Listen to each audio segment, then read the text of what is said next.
Stuck in my brain.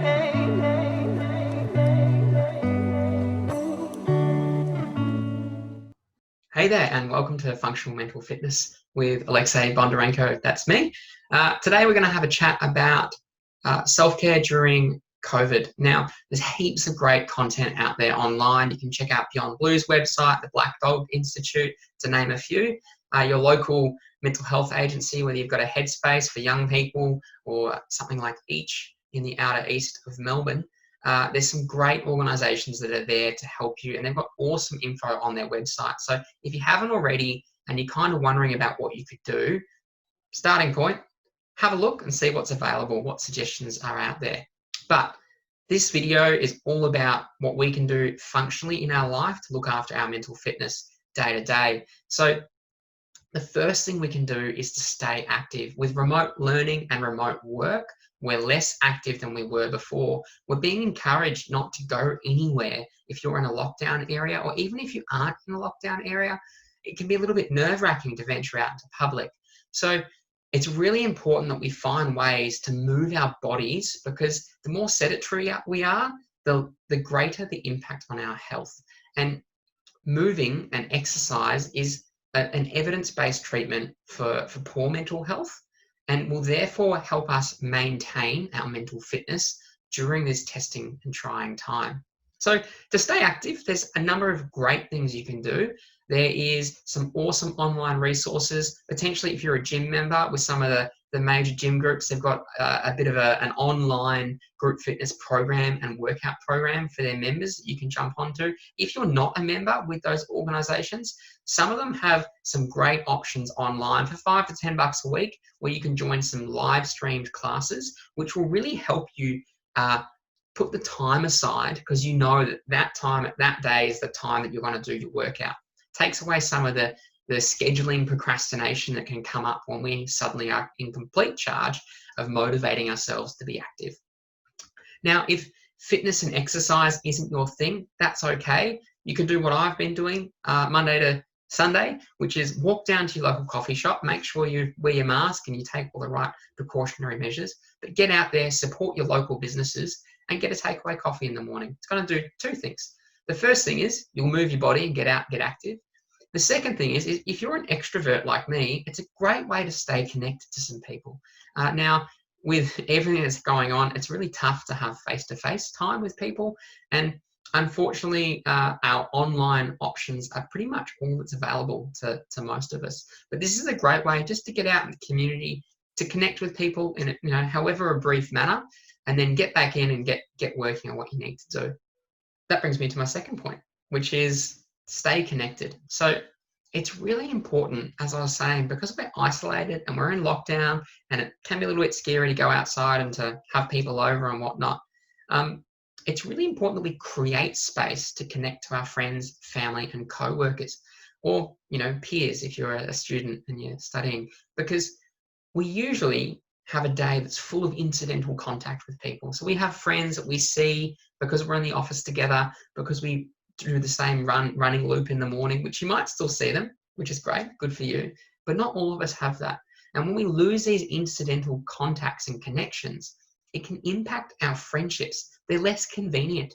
There's now an effort that we have to go to maintain them, and that can be tough, particularly if your energy levels are feeling low. Your window of tolerance is narrow and you're down at the lower end of the energy scale.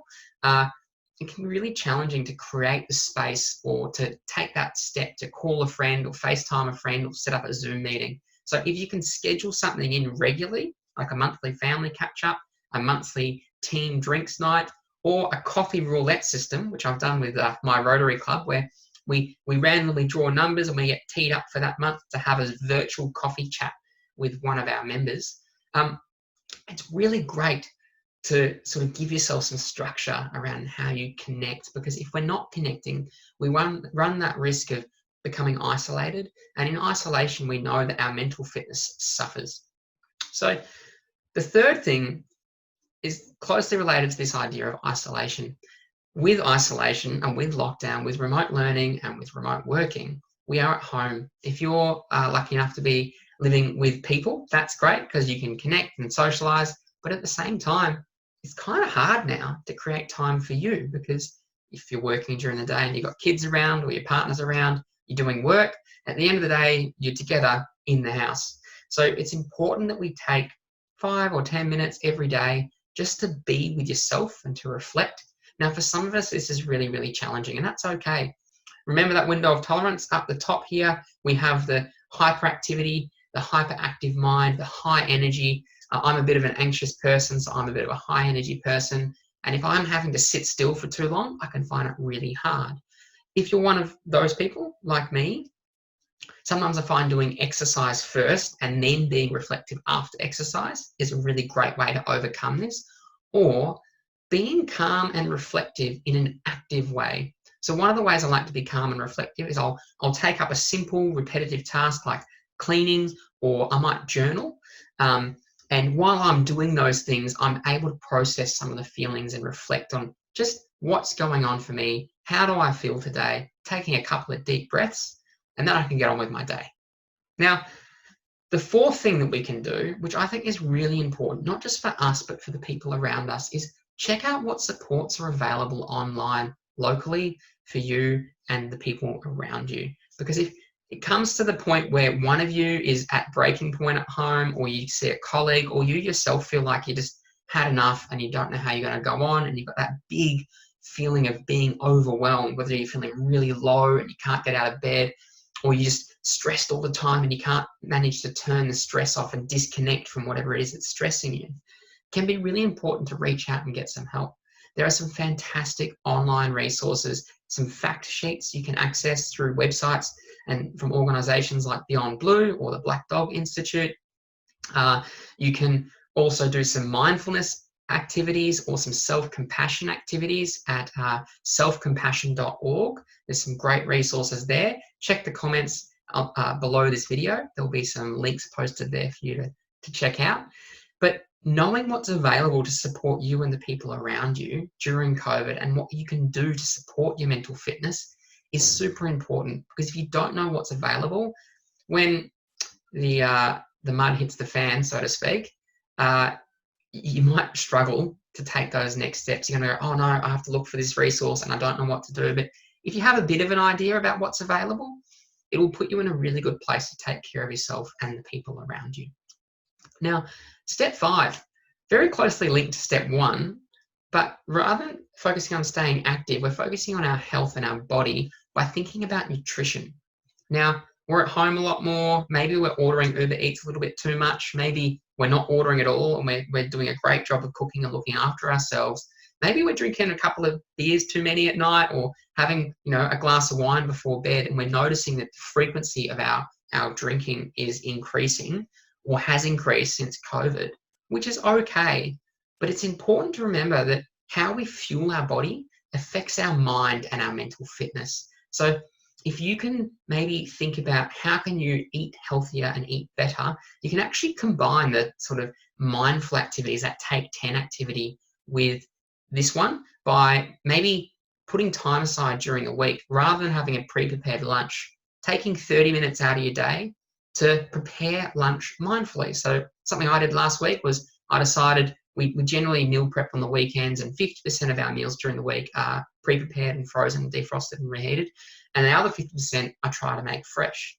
And so I decided to make a salad. I made a salad. It took me 15 minutes. But that 15 minutes, I was just concentrating on making the salad. I had some calming music in the background. And that was a great way for me to take a breath, but also to ensure that I'm fueling my body the right way.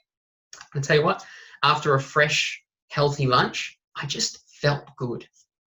Now, nutrition can be tricky. Give it a go. Try and test stuff. Be kind to yourself if you're struggling to look after your health and your nutrition. It's okay. But maybe reassess and reevaluate what success looks like. You don't have to eat healthy 7 days of the week.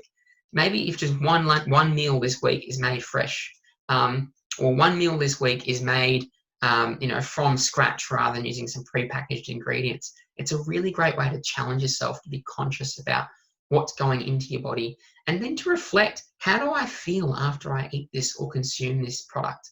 I know for me, come Friday, I'm actually real keen to have a gin and tonic or a bourbon and coke.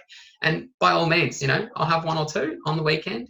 But I know that if, Monday, Tuesday, Wednesday, Thursday night, I'm having even one drink regularly, I really feel it in myself the next day. Now that's me, it's not you.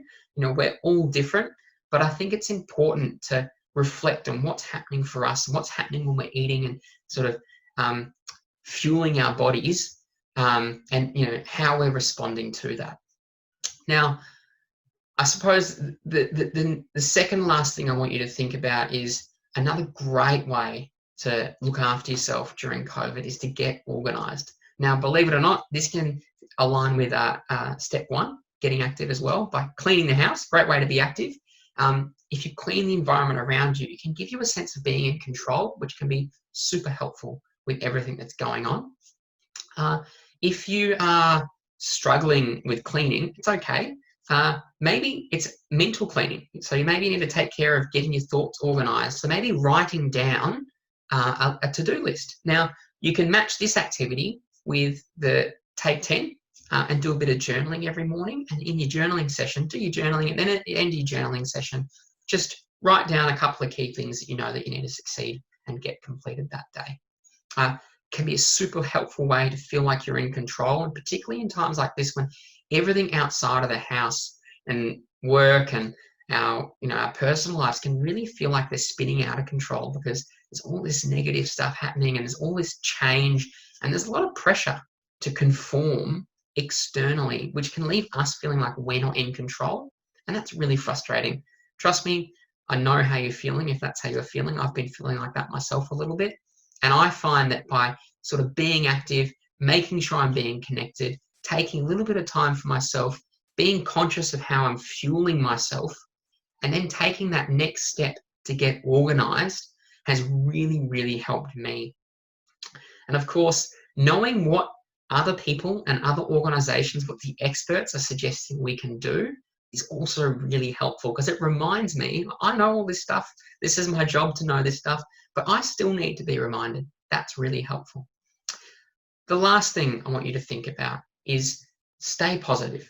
It can be really easy with all the negative stuff going on in the world, with the news reporting every day with new cases and new deaths, to start to get down.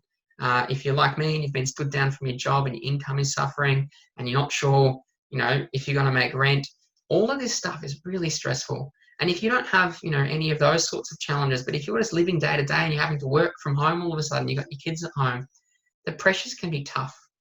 And hope is so important for our mental fitness. It's really important that we try to maintain that sense of hope. But if you're struggling and you're struggling to stay positive and you're struggling to hold that hope, let someone know. Ask for help. Say, hey, can we catch up? I'm just having a really tough day. Debrief it with a friend, with a partner, with a colleague, and then ask them, can you help me see the positive here? And then maybe have a bit of a conversation about what's the good stuff that's going on at the moment.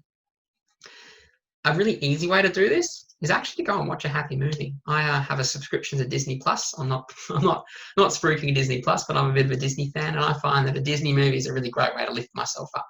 I'm also a huge rom-com fan, and so if I'm feeling a bit down and glass half empty, I know that if I watch a rom-com at the end of the week, it will pick my spirits up. So hopefully these sort of 7 steps or 7 tips have been helpful for you today. Just remember, step 1, stay active. Step 2, get connected. Make yourself connect with people, even though it's tough at the moment. Step 3, take time for yourself. It can be tricky to do that at the moment. And you can do that through journaling. You can do that through a little bit of cleaning. You can do it by going for a walk. You can sit and read a book. But 5 to 10 minutes every day, take time for you. Step 4, check out what's available online. What are the experts saying? What are some suggestions out there about things that you can do to make a difference? Step 5, nutrition. How are you fueling your body and how is that affecting how you feel? Just try to be in tune with it and maybe challenge yourself to eat a little healthier or try some new things in the kitchen because they also align with the other steps as well. Getting organized. If you're feeling overwhelmed and out of control, a really great way to regain that sense of control is by getting organized. Organize your life around you, clean your house, clean your desk, clean the car, write a list, a to-do list, get your mind organized. It makes a real difference. And finally, stay positive. I know it's really tough at times, but it can really make a difference if we're checking with ourselves regularly and reminding ourselves that there is still good in the world. There are some fantastic things happening, and we are seeing some fantastic stories coming out at the moment with everything that's happening with COVID. So read the good news stories, not just the news. All right. Thanks so much for listening today. This has been Functional Mental Fitness with Alexei. Keep yourself tuned for the next lot of videos. If you've missed the first videos in the series, we did a bit of an intro to functional mental fitness where we spoke about a tool where we can check in with ourselves called the window of tolerance. I recommend checking that one out. We also did a podcast with a colleague of mine around coping strategies with Jared Kellerman. So keep your eye out for that one. And of course, today here, we're talking about self-care during COVID. And there was one more video that's coming out in a week or so, which is all about values and understanding your values and well-being. Thanks again. I hope you have a lovely day. Stuck in my brain.